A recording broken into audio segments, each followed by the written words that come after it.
I still remember the first time I saw her. It wasn't in a romantic place, not in some candlelit restaurant or at a party full of laughter. It was in the conference room of a mid-sized firm where I worked as an analyst. A room filled with nervous interns and loud executives. She walked in like she owned the air around her. Her name was Claire Dawson.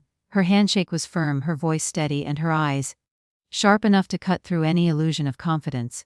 At that moment, I didn't know she'd be the love of my life. Or that one day she'd be the reason I'd question what love even means.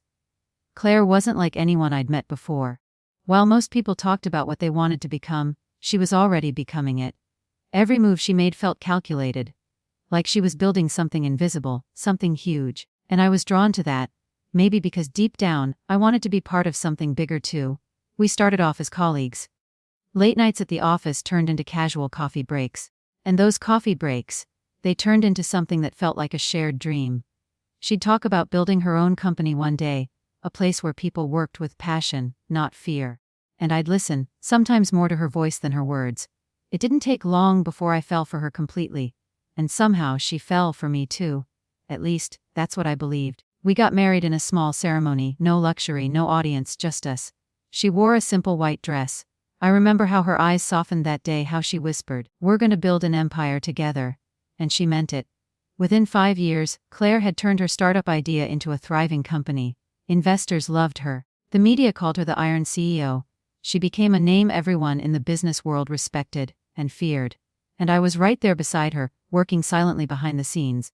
I managed her finances, handled strategy meetings, wrote her speeches, even cleaned up after mistakes she didn't want the world to see. But slowly something changed. At first it was subtle. She started taking longer to come home. Meetings ran late. Her phone was always on silent. She'd smile less when I walked into the room, and more when someone from her office texted. I tried to convince myself it was stress. Success brings distance, right? That's what I told myself. Until one night, everything changed. It was 2 a.m. when she came home. Perfume lingering like a stranger's scent. I asked where she'd been.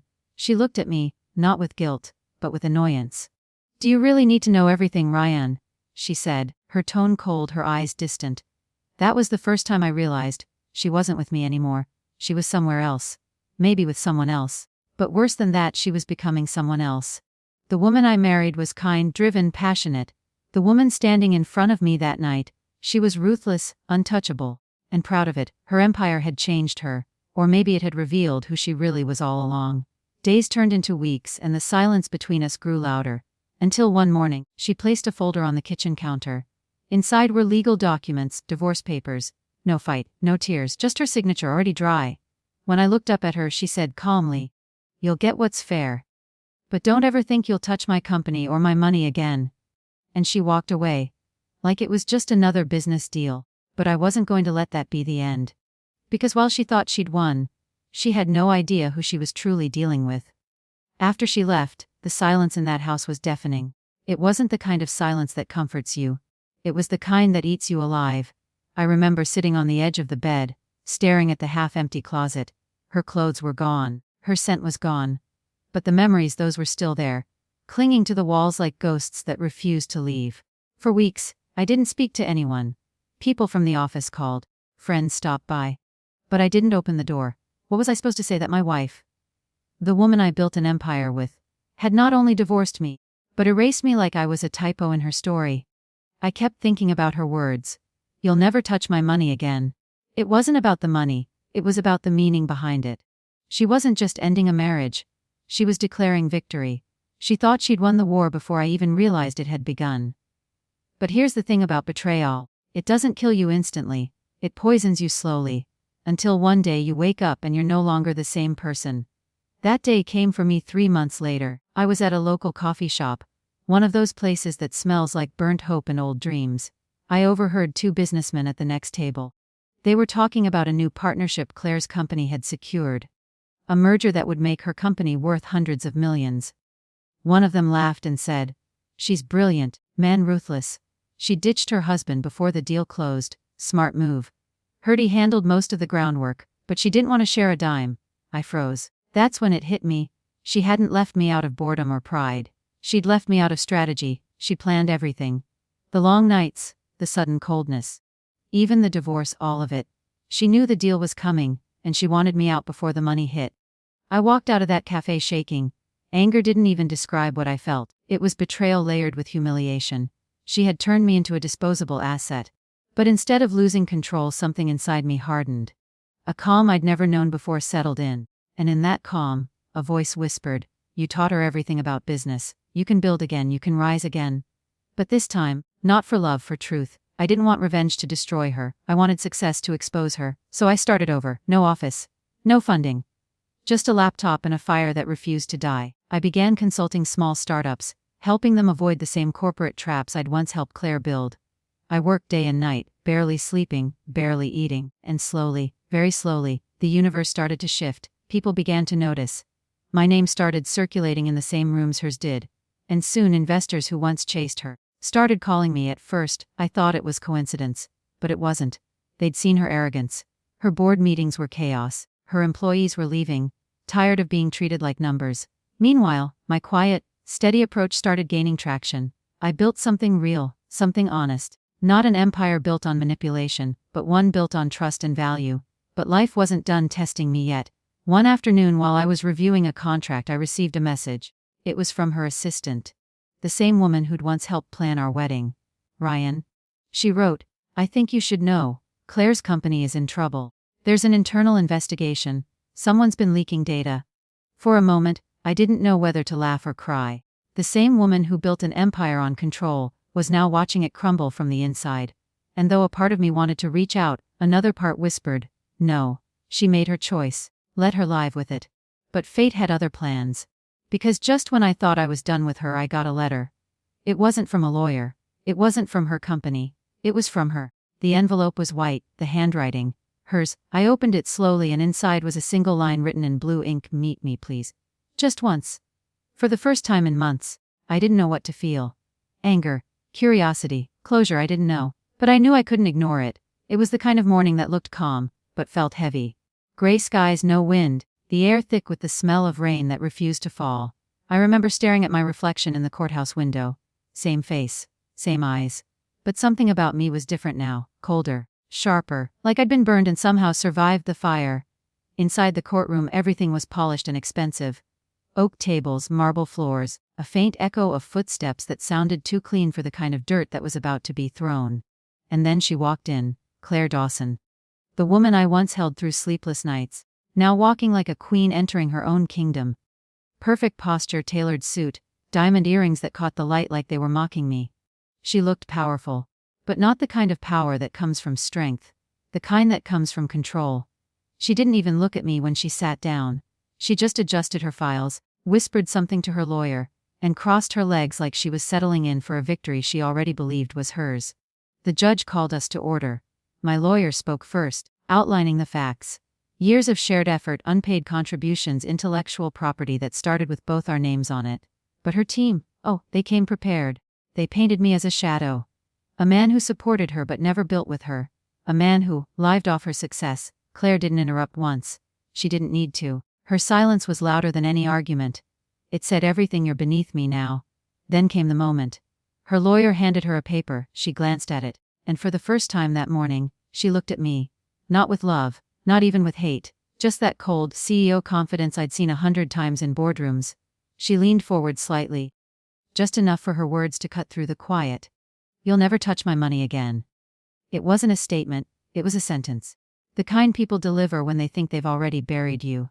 For a second the room went silent. Even the air felt heavy, and I could feel every eye in that courtroom shift toward me, waiting to see if I'd break. But I didn't. I looked at her. Calm, steady, unmoving, and said nothing. Because silence sometimes says more than any words ever could. Her lawyer smirked. The judge scribbled something down, and just like that, the hearing moved on. Papers signed. Agreements made. And in less than an hour the story of us, everything we'd built, ended on paper. When it was over, she stood up, gathered her documents, and walked past me. For a brief second, her perfume hit me again, the same scent from the night she first came home late. But this time, it didn't hurt. This time it reminded me who she'd become. She paused near the door, maybe expecting me to say something. But I didn't give her that satisfaction. I just whispered, not to her, but to myself, "You're right, I won't touch your money. Because I'm about to build something money can't buy." She turned slightly, maybe confused. And then she left. That was the last time I saw her, for a long time. But here's the thing about endings. They're rarely the end. Sometimes, they're just the silence before the storm. Because while she thought she'd closed the book, I was already writing the next chapter. And this time, it wouldn't be about revenge. It would be about rebirth. They say the best revenge is success, but that's not true. The best revenge is peace. The kind that comes when you no longer care about proving them wrong, because you've already proven yourself right. After the hearing, I disappeared. Not literally, just from the circles we both used to move in. While Claire was busy hosting galas and being interviewed by Forbes, I rented a tiny apartment above a bookstore downtown. No luxury. Just quiet, and in that quiet I worked. Every day at sunrise I'd open my laptop and lose myself in ideas. New systems, new strategies. I didn't want to rebuild our company. I wanted to build something entirely different. Something human. I called it Lumatech, a consulting network that connected small businesses with ethical investors. People who believed in value before profit. It wasn't flashy, but it worked. Within a year, we had 12 clients. Within 2 we had 100. And by the 3rd year I was on the cover of Entrepreneur Weekly. I didn't smile in that photo, because it wasn't pride I felt, it was peace. But success has a strange way of echoing through the walls of the past. And one night it came knocking again, this time quite literally. It was raining hard. I was reviewing a new partnership deal when I heard a soft knock at my office door. When I opened it, for a moment, I thought I was seeing a ghost. Claire. She looked different. The confidence was still there, but her eyes, they told another story. Tired, lonely, broken in ways I couldn't fully understand yet. "Ryan," she said, her voice quieter than I'd ever heard it. "Can we talk?" I didn't answer at first.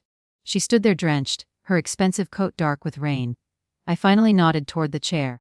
She sat, and for the first time in years she looked small. "I made mistakes," she said. Her fingers trembled as she spoke. "I thought I could do everything alone. I thought I was stronger without you.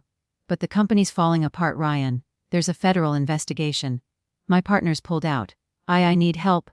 The words hung in the air. The same woman who once told me I'd never touch her money again was now sitting in front of me, asking for mine. And for a brief moment, I'll admit it, I wanted to enjoy it, to lean back and taste that sweet revenge. But something inside me stopped. I looked at her, really looked at her. And I didn't see the CEO anymore. I saw the woman I once loved, the one who dreamed of building something that mattered. The one who got lost chasing power and forgot where home was. "Claire," I said softly, "you don't need me to fix this. You need to remember who you were before all of this." She blinked, tears forming. "I don't even know who that is anymore." I stood up, walked to the window, and looked out at the rain. "You were the woman who believed in creating something meaningful. You cared once. That's the person you need to find, not me." She was silent. Then after a long pause, she whispered, "I hurt you." "Yes," I said. "You did. And you still helped me," she said softly. I turned back to her. "This isn't help, Claire. This is closure." She nodded slowly, then stood. And for the first time in years she looked at me not as an opponent, but as a human being. "Thank you," she said. She left quietly. And I never saw her again. But a few months later I got a letter. The last one she'd ever send. It was short, handwritten, and sealed with a drop of wax like something from another lifetime. "Ryan, I walked away from my company. I'm starting again, small, honest. I hope one day I become the person you believed I could be." I read it twice. Then I folded it, placed it in a drawer, and closed it. Because some stories don't need revenge to end, some just need peace. And mine finally had it. Years have passed since that rainy night. And yet, sometimes I still hear her voice. Not in a painful way, not anymore, but like an echo of a life I once lived. A memory that doesn't hurt, but humbles. Lumatech grew beyond what I ever imagined. We expanded globally, partnerships, foundations, schools. But the real success wasn't in the numbers, it was in the people. Every time someone told me, "You helped me rebuild my dream," I felt like I'd finally done something that mattered. Still, every once in a while, I'd pass a news headline about Claire. Former CEO starts new non-profit for women in business. She speaks at Harvard about ethics and leadership. And I'd smile quietly to myself, not out of pride, but because I finally understood something. She wasn't my enemy. She was my mirror. Her betrayal broke me, yes, but it also forced me to face the truth. That I'd lost myself long before she left. I had tied my worth to someone else's dream. And when that dream walked away, I had to find my own. That's what redemption really is. It's not about forgiving the person who hurt you. It's about forgiving the version of yourself that allowed it to happen.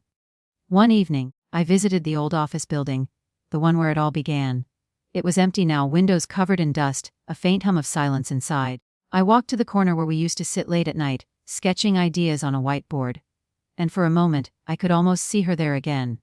Laughing, dreaming, believing. I closed my eyes and whispered, "I hope you found your peace too." The air was still. And for the first time in years, I felt free. As I stepped outside, the sunset stretched across the skyline, orange and gold melting into the city. And it hit me. Life isn't about winning against others. It's about not losing yourself. We chase money, success, recognition, but the real victory is quiet. It's when you can stand in the ruins of what broke you, and still find beauty in the way you rose again. Claire once told me I'd never touch her money again, and she was right, I never did. But I touched something far more valuable: peace, purpose, and the kind of success that can't be stolen, because revenge fades. But redemption, it stays. If you've ever been betrayed, if you've ever watched someone walk away and take a piece of your soul with them, don't chase them. Don't chase revenge. Build. Rise. And let your peace be the loudest response. Because one day, when they look back, they won't see the person they left behind. They'll see the person they could never destroy. A teach divar siering my wife t siolokad prud.